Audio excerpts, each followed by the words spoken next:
For the first recipe, I'm going to do a banana cream fluffy yogurt. You can do this with actual bananas and like vanilla wafers to make like a banana pudding, which I've done before.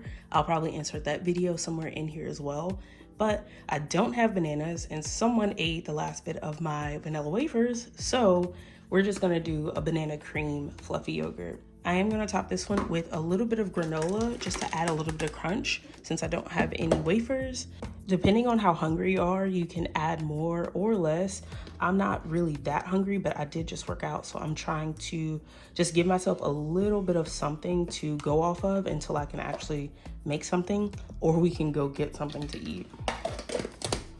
As you saw, this is about 3 tablespoons or like dollops of tablespoons of yogurt. To me, that's a really good amount. That's like a good amount for a breakfast or for a good little snack. Again, more or less depending on how hungry you are. This is a teaspoon. All right, if you can see, it's like just the smallest amount, not that much at all. And this is again, baking powder. The baking powder just helps the yogurt fluff up and really make it a different, lighter texture. It's so good. You can do this with or without the baking powder. Since I have baking powder, I like to use it. This is Banana Cream Jello. They do have sugar-free options. You can get those if you want and then add your own kind of sweetener. I went ahead and just grabbed this. It's not that hard to find, honestly. So I'm taking like a teaspoon and I'm just gonna dump it in there.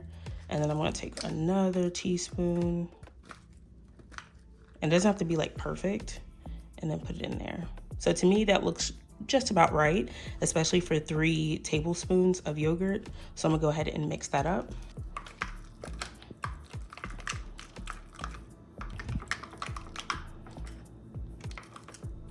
All right, so I am done mixing it up, and you can see it's a different texture. It's still just like yogurt, but I don't know how to explain it. It's just like a little bit thicker. That's obviously the gelatin giving it a little bit thicker consistency. And again, you can add more or less Jello to it. If you want to have more flavor, add more. If you want less, do less. You know, just gauge it upon how you like it. And my light died, so that's a thing. Anyways, I don't eat a lot for breakfast, so this is something that's perfect. Something to set in my stomach and have in there. And then I'm just gonna add a little bit of granola on top. I did forget to add in some protein powder. Sometimes you can just put some of that in when you're putting in the baking powder and the Jello. That way it's more protein dense and you can really get full off of it. But honestly, this itself is really good, and I'm probably just gonna scarf that down and I'll be set until we're ready for lunch. Okay, today we are gonna be doing cookie dough fluffy yogurt. I haven't done this one before, but I'm very excited to try it. Your base of fluffy yogurt, it's gonna be Greek yogurt. You can get just regular plain Greek yogurt, or you can get vanilla. I prefer to get vanilla. I always like to have a little something else added into it, even though you're gonna add flavor to it. It's just, for me personally, I like to have vanilla. Next, you're gonna need Jello. This is gonna be instant Jello pudding. Instant Jello pudding. Not cook and serve, instant. We're gonna be using French vanilla today. Always stir your yogurt. The liquid that sits at the top, it's not bad. It's actually really good. So you want to keep that in your yogurt instead of pouring it out. I've seen a lot of people pour it out because they don't know, but definitely keep it in there. Just mix up your yogurt so it has all those healthy agents back into it. So to start off, I'm going to do 3 tablespoons, and I'm not really measuring. I'm just using the spoon that I have, and I'm just going to dump it in there. So 1, 2, and 3.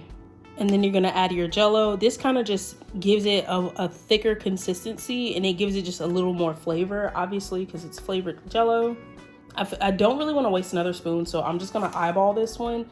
But usually I use about, I would say 2 tablespoons, and I just made a mess. Okay, that's gotta be good. So if you can see that, like kind of like that much. So like I said, like 2 tablespoons. All right, next up, this is optional. You don't have to use this, but you can if you want to. This is baking powder. I'm gonna say it again, baking powder, not soda, powder. Double acting baking powder. Just a little bit, not a lot. The creator who made this, when she started making more videos about fluffy yogurt, she did get a lot of comments where people said that it didn't taste good, it tasted bad. And it's because, one, people were using baking soda, so that was wrong, and they were also using too much. You need like just a little bit, like not even that much, just enough to sit on the tip of the spoon. So far we have the yogurt, the Jello, and then a little bit of baking powder. That's your base for fluffy yogurt. You can mix this up right now and eat it, and it's gonna be amazing. But because we're doing cookie dough fluffy yogurt, we're gonna have to add a couple things, such as peanut butter powder. This is protein peanut butter powder. In her video, she did about 2 tablespoons of this. And I love peanut butter, so I'm not gonna be stingy with it. So as you can see, I have 2 heaping tablespoons. Next up, we're gonna add a little bit of brown sugar. I have light brown sugar, that's the one that I prefer, but you can use regular brown sugar. She says that this brown sugar, it just gives the yogurt the really like cookie dough-esque kind of flavor and texture. So just a little bit. I think she said about a teaspoon of this. So to me, this looks like a teaspoon. It may not be a teaspoon, but yeah. And then the last thing, and then we can mix it, just a pinch of salt. Saw that? Just like littlest amount of salt, very tiny. And now we mix.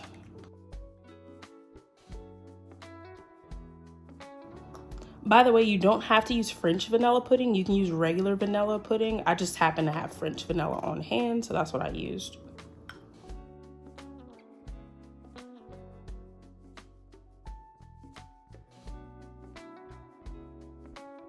And you see it's no longer like regular just Greek yogurt.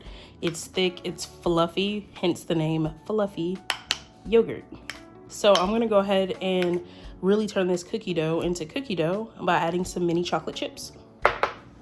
I'm just using the Toll House semi-sweet minis. You can do just like the regular milk chocolate or dark chocolate, but I like the semi-sweet. That's probably a little too much, but that's okay. Then give that one last good mix.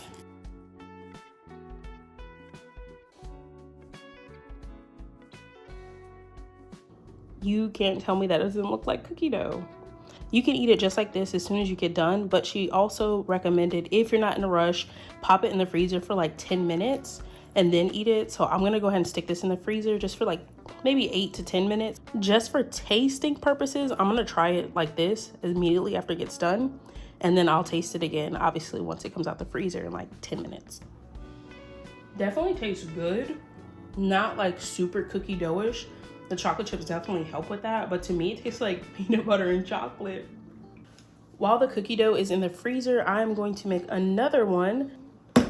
So we start off with the base. Again, Greek yogurt, 3 tablespoons.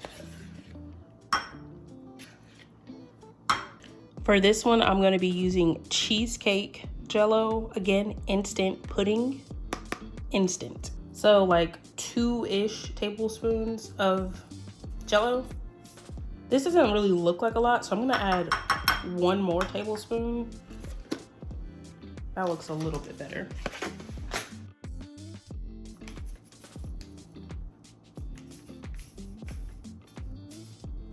Yeah, that's good. Maybe a little bit more. For the base, you could use a little bit of baking powder like I did with the cookie dough, but again, you don't have to do that. You can do it if you want to. So for this one, I'm not going to do it, just to kind of like show you it's still gonna be just as good. The only thing that baking powder really does is just gives it a little bit more of an airy, fluffy texture. So if you add it, you don't add it, you're not really gonna miss out on much. I've previously done a cheesecake fluffy yogurt. I made a whole TikTok about it, and a lot of people seem to like it on TikTok. You can stop right here. You can like just mix this up and then add what you want, like fruit, mini chocolate chips, graham crackers. Literally, you just make it your own kind of cheesecake flavored dessert. But today I'm gonna do something a little bit different. I'm gonna be adding just a little bit of this blue matcha that I have. This is vanilla flavored matcha, so it's gonna add a little bit of vanilla to it, a little matcha flavor to it, and it's also blue, so that's gonna just change the color of it, which will be cool. I would say this is like a heaping tablespoon of matcha, so I'm just gonna dump that in there. Now, I'm probably not gonna use that much, so probably not a heaping tablespoon, just like an average tablespoon or a little bit less. This is what it looks like, and now we mix.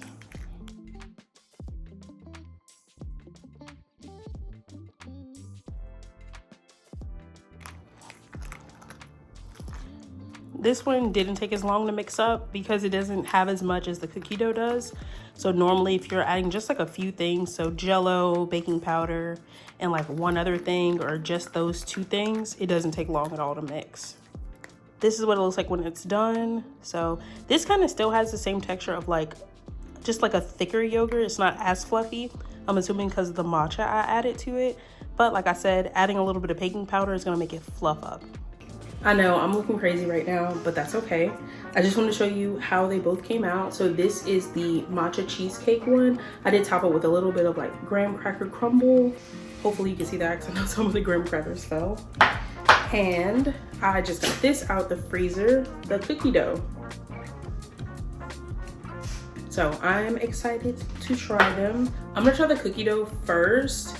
I did taste it before it went to the freezer and it tastes okay. Like I said, it tasted more like peanut butter than like a cookie dough, but it did have like a cookie dough kind of feel because of the chocolate chips. So now with it frozen, it still has like that cookie dough texture. And let's see how it tastes.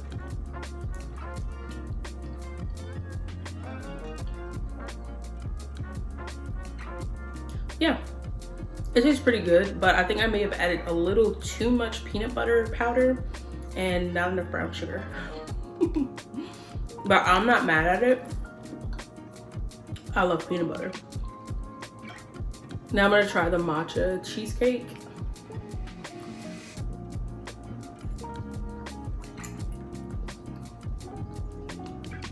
Tastes good. It doesn't even taste like matcha. It just tastes like cheesecake and graham crackers. The next recipe I'm doing is like a good high protein dense kind of, you know, like alternative. So this is the Martha White muffin mix. All you do is just add milk and bake it. So very simple. I saw someone say on, I think it was Facebook actually, she said she substitutes half of the milk for yogurt, which makes the muffins more, I guess, moist. So I tried it. I've actually tried it twice. We did the blueberry cheesecake and banana nut muffins. They were really, really good. And I like to have these because then we can just sit these on the counter. And if he's rushing in the morning for work or anything like that, you can just grab a muffin or two and then just hit the door. And because we put the extra protein in it with the yogurt, sometimes I add protein powder as well. It definitely helps keep you full without having to eat much because neither one of us like to eat a lot when we first wake up. So this is just something good to have on your stomach to start the day off with.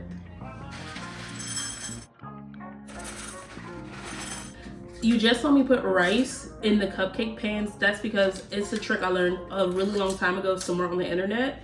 Whenever you're making muffins or cupcakes, if you're using liners like these, you can put just a few grains of rice in the muffin hole space and then put the liners on top of the rice. This helps keep the bottom of the like liner from getting like soggy when it's baking. And so I've kind of just been using this ever since. It's not really necessary, but I'm just used to doing it now and it's just a habit. Okay, if you notice, I did only use 10 liners because I'm only gonna make 10 muffins. I've made this a couple times now, so I've kind of perfected exactly how many I like. The 10 count is the best for me because it's enough for him and also enough for me. We're gonna follow the recipes as it is on the package. The only thing that we're deviating from is we're using half of the milk. We're substituting half the milk for yogurt, Greek yogurt specifically, okay? That's where your protein is. So I've already have my oven preheated. It's ready to go. So all I have to do is mix this, pour it in there and pop it in the oven.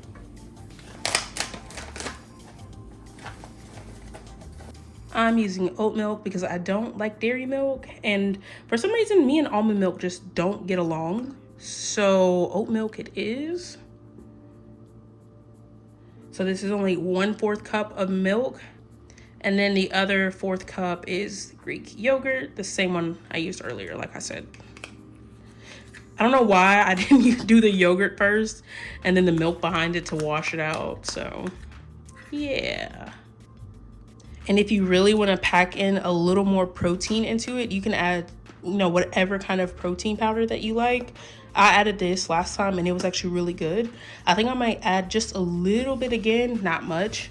Last time I did just 1 average scoop of powder. I'm gonna just do like, maybe like 1/3.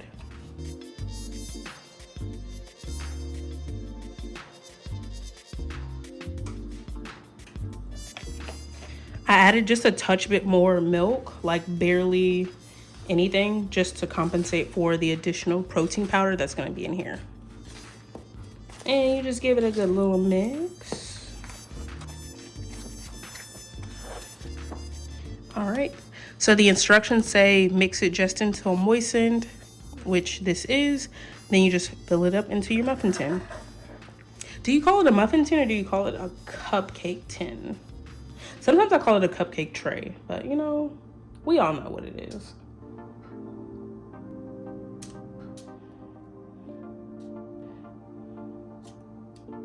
All right, so we have all of our muffins put in there. I know it doesn't look like much, but trust me, when it bakes, it'll be like the very perfect size. If you were to do 12, they would be even smaller.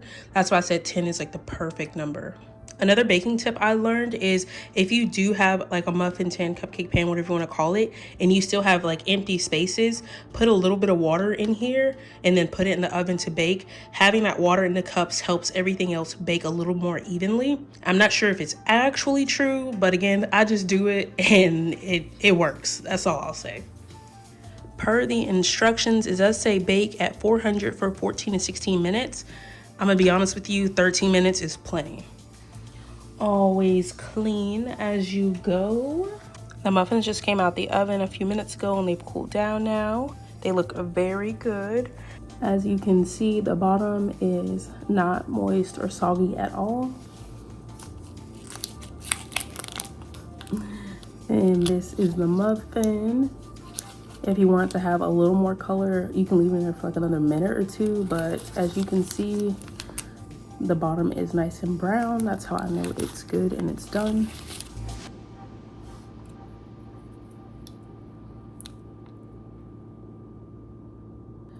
It's nice, cooked through, and super moist and yummy.